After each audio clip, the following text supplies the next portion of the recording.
E aí, caros alunos, estamos de volta com mais uma videoaula. Espero que vocês estejam bem, né? Agora quero dizer que não deixe, de curtir o nosso canal, não deixe de me seguir nas redes sociais, tanto no Instagram como no Facebook. Sempre lá nós temos uma chamada das nossas videoaulas, que está no nosso canal de YouTube. E você que ainda não é inscrito, se inscreva no nosso canal. Esse canal tem por objetivo, mostrar o processo de formação do tecido de malha por trama de urdume, Então todo o processo, toda a parte introdutória, tudo que quer dizer em função do processo de malharia está lá no nosso canal. E já tem várias aulas à disposição de vocês, praticamente. Dá uma olhadinha lá e ver qual o assunto que você quer. Mas na aula de hoje nós vamos o quê? Nós vamos demonstrar o processo de formação de um tecido RIB 2x1. Quer dizer o que? Você tem duas agulhas trabalhando no cilindro e uma agulha trabalhando no disco. Nós vamos ver aí este processo e essa distribuição dos excêntricos das agulhas teoricamente, e depois nós vamos ver o funcionamento dessa máquina fabricando este tecido. Veja aí a distribuição dos excêntricos das agulhas de duas formas. Uma forma você utilizando apenas uma pista e na outra forma você utilizando duas pistas no cilindro. E aí a gente vai comentar o porquê, depois que a gente vê, vai comentar o porquê se pode trabalhar desta forma. Veja aí. Então nós temos aqui o que? Uma distribuição no raporte com uma alimentação só. Quer dizer o que? Um fio entra num plano de formação. Vamos supor que eu tenho um TA que ele tem 80 alimentação, um TA de dupla frontura, porque nós estamos fazendo o RIB. E aí você tem a repetição deste mesmo raporte, fazendo nos 80 fios.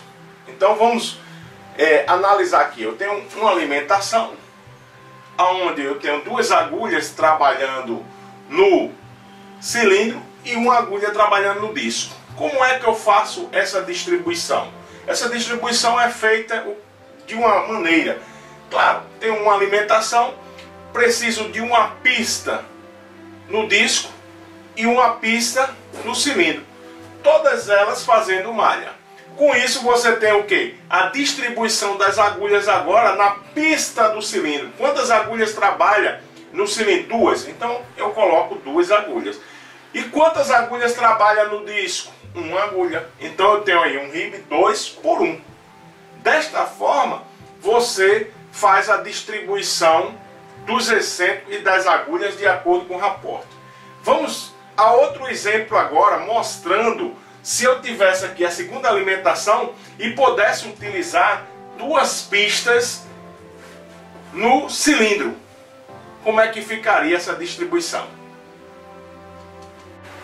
Então, caros alunos, voltando, nós fizemos agora uma distribuição usando uma segunda alimentação com o mesmo comportamento. Só que a gente utiliza agora duas pistas no cilindro. Isso se dá quando você não tem agulha suficiente para utilizar uma pista, ou você não quer de maneira nenhuma fazer a distribuição numa pista só, ou isso daí, vamos supor, na hora que você faz a distribuição do número de agulhas, dependendo do diâmetro do TA, há um grau de atrito maior sobre uma pista, Então você vai e utiliza uma segunda pista, fazendo o mesmo comportamento que nós tínhamos anteriormente quando utilizava uma pista só. Vamos ver aqui. Eu tenho aqui a repetição do meu raporte, da minha alimentação. O raporte está aqui, eu precisava, o raporte praticamente é esse aqui, mas eu faço a repetição aqui numa segunda alimentação, numa segunda alimentação.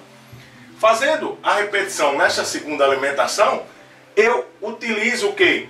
Utilizo praticamente duas pistas no cilindro e uma no disco. Então eu tenho aqui a primeira alimentação, eu tenho a primeira alimentação, aonde eu utilizo a primeira agulha entrando na pista A do cilindro, a segunda agulha entrando na pista B do cilindro. A terceira agulha entra no disco, porque eu tenho uma estrutura de um RIB 2x1. E aí a segunda alimentação, que se repete o mesmo comportamento da primeira, eu coloco aqui, ó, e tenho a segunda alimentação fazendo a mesma distribuição dos excêntricos das agulhas, né, no processo. E essa mesma distribuição nos blocos, tanto nos blocos do cilindro como nos blocos do disco. Desta forma, você tem a distribuição dos excêntricos e das agulhas. E quando se utiliza isso, professor? Isso se utiliza quando você não tem agulha suficiente, né, para utilizar uma pista só. Aí você não vai ficar com a máquina parada. Você pode o quê? Fazer o quê? Essa distribuição. Porque aí você usa metade das agulhas na primeira pista do cilindro, metade das agulhas na segunda pista do cilindro. E, consequentemente, se você quisesse aumentar aqui para a terceira alimentação, que se você não tivesse agulha suficiente para utilizar duas pistas, você poderia utilizar 3 pistas. Né? Você poderia utilizar 3 pistas. Com isso, você fazia a mesma estrutura de um RIB 2x1. Viram aí a demonstração da distribuição dos excêntricos e das agulhas quando você tem apenas uma pista no disco e uma pista no cilindro? Você carrega todas as agulhas do disco e carrega todas as agulhas do cilindro, entrando apenas em uma pista. Nisso aí você pode provocar um maior coeficiente de atrito das agulhas no processo de entradas nas pistas. Então pode também ocasionar, como já foi falado, de você não ter agulha suficiente para trabalhar com uma pista só. Então você faz o mesmo processo, repete o mesmo raporte da primeira alimentação na segunda, e aí você agora acrescenta uma pista a mais. E aí você trabalha com metade das agulhas em uma pista, metade das agulhas em outra pista. Quando você tem uma distribuição aí de ser um RIB 2x1, o 3x1, né? Consequentemente você vai ter aí essa distribuição que você pode até acrescentar mais uma pista, né, no processo.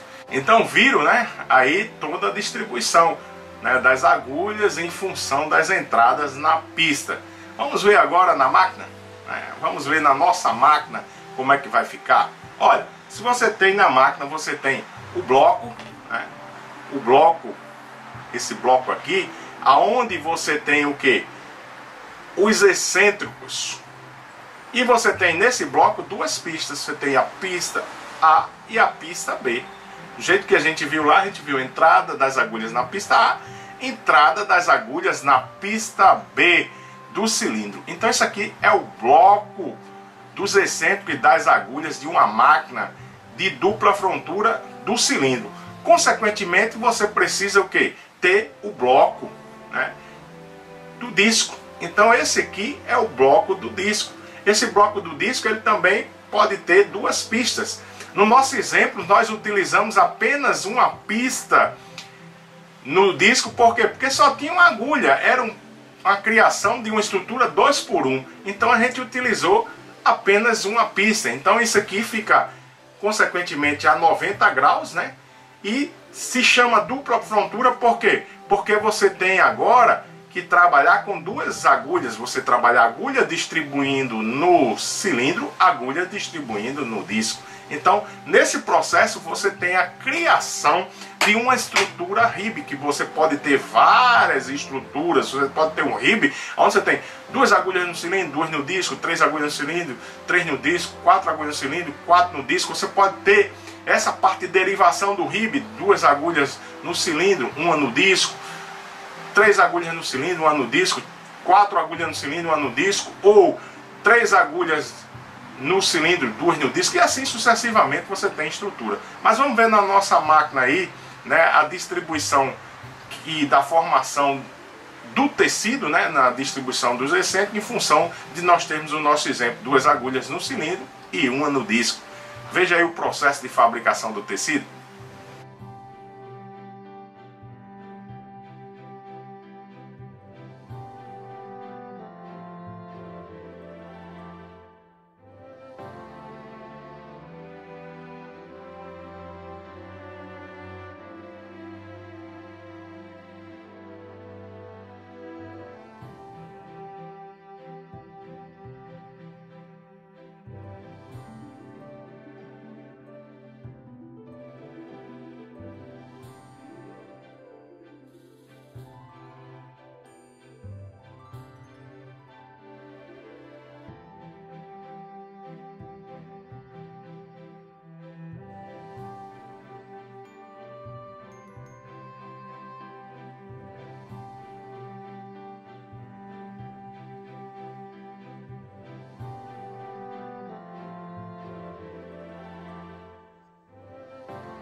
Viram aí todo o processo de fabricação do tecido? A gente viu até mais, né? A gente viu um momento em que na fabricação do tecido houve a perda da alimentação, né? E aí você tem que fazer a passagem do fio, aonde você tem que recuperar o plano de formação naquela alimentação. Então você viu aí no processo como é que é feita, né? Você pega aí o fio, né?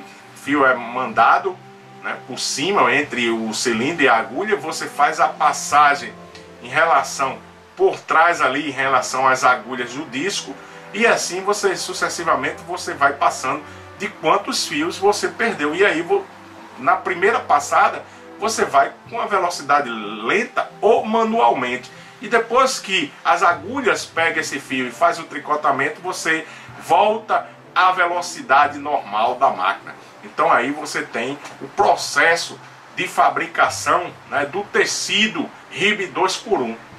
Isso é de suma importância no processo de formação do tecido de malha. Você pode fazer esse tecido de malha tanto num tear circular, como você pode fazer num tear retilíneo, né, que são os dois teares praticamente que se usa no processo de malharia por trama. Então veja aí que a gente, né, demonstrou na aula de hoje uma coisa fundamental, né, que demonstra claramente o processo de como você faz um tecido de malha numa máquina de dupla frontura. Isso tanto na teoria como na prática.